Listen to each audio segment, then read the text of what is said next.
Hosur Online. Giving information is our business.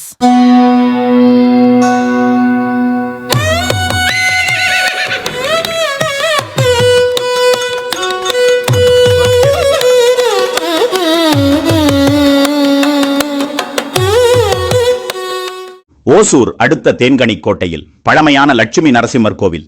8ஆம் நூற்றாண்டை சேர்ந்த பாண்டிய மன்னர்களின் அமைச்சர்கள் கட்டிய கோவிலா இது, அல்லது 12ஆம் நூற்றாண்டை சேர்ந்த ஒய்ச்சாளர்கள் கட்டிய கோயிலா இது? பாழடைந்து கிடந்த கோவிலை புனரமைத்து நாள்தோறும் வழிபாடு நடைபெற்று வருகிறது.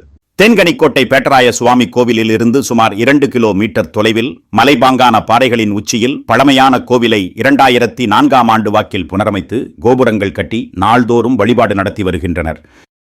இக்கோவிலின் சிறப்பு, மூலவர் நரசிம்மர் லட்சுமி நரசிம்மராக பாறை குகைக்குள் எழுந்தருளியுள்ளார்.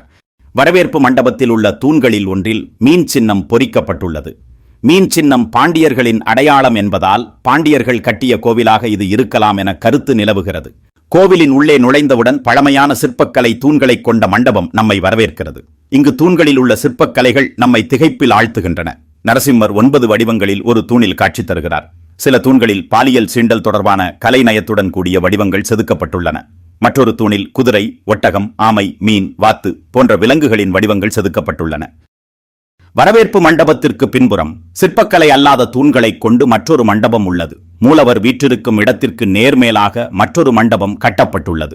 வரவேற்பு மண்டபத்தில் இருந்து சிறிய படிக்கட்டு வழியாக கீழ்த்தளத்திற்கு சென்றால் அங்கே மீண்டும் மண்டபம் போன்ற அமைப்பு உள்ளது. கீழ்த்தளத்தில் உள்ள மண்டபத்தில் கருடாழ்வார், நம்மாழ்வார், ராமானுஜர் போன்ற ஆழ்வார்களின் சிலைகள் உள்ளன.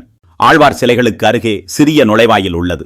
நுழைவாயிலின் முகப்பில் கஜலட்சுமி தாமரை இதழ்களின் மீது அமர்ந்திருக்க 2 யானைகள் அவள் மீது தண்ணீர் ஊற்றுவது போல எழுந்தருளியுள்ளார். குகைக்குள் ஊர்ந்து நுழைந்தால் அங்கு ஒரு சிறிய மண்டபம் உள்ளது. பாறைகளை குடைந்து இந்த மண்டபத்தை அமைத்துள்ளனர். உள்ளே மேற்கொண்டு ஒரு குகை போன்ற அமைப்பிற்கு இடையே நரசிம்மர் லட்சுமி நரசிம்மராக காட்சி தருகிறார். இந்த கோவிலை கட்டியது 8ஆம் நூற்றாண்டு பாண்டியர்களா, அல்லது 10ஆம் நூற்றாண்டு பல்லவர்களா, அல்லது 12ஆம் நூற்றாண்டு ஒய்ச்சாளர்களா என்கிற கேள்வி கட்டிடக்கலையின் குறிப்புகளை கண்டறியும் போது நமக்குள் எழுகிறது. பொதுவாக ஒய்ச்சாளர்கள் குகைகளுக்கு இடையே கோவில் கட்டியதாக வேறு எங்கும் சுவடுகள் இல்லை. அவர்கள் வெளிப்புற சமவெளிகளில் மட்டுமே கோவில் மற்றும் மண்டபங்கள் கட்டியுள்ளனர். அதே வேளையில் கஜலட்சுமி வடிவம் பல்லவர்கள் மற்றும் ஒய்ச்சாளர்களின் சிற்பக்கலையின் ஒரு பகுதி. பாண்டியர்களை பொறுத்தவரை பாண்டிய அமைச்சர் 8ஆம் நூற்றாண்டு வாக்கில் மதுரை, யானைமலை மற்றும் நாமக்கல் ஆகிய 2 இடங்களில் குகைகளில் லட்சுமி நரசிம்மர் கோவில் கட்டியுள்ளார். பாண்டியர்களுக்கு பாலியல் அடிப்படையிலான சிற்பங்களை கோவில் வளாகங்களில் வடிவமைக்கும் பழக்கமில்லை. ஆனால் இந்த கோவிலில் பாலியல் சீண்டல் தொடர்பான சிலைகள் பல தூண்களில் காண இயல்கிறது. ஆகவே பெரும்பாலும் இந்த கோவிலை பல்லவர்கள் அல்லது ஒய்சாளர்கள் கட்டியிருப்பதற்கான வாய்ப்பு உள்ளது.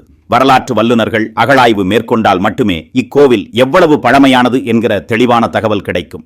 1000 ஆண்டுகள் பழமை கொண்டது இக்கோவில் என்பதில் மாற்றுக்கருத்து இருப்பதற்கு வாய்ப்பே இல்லை.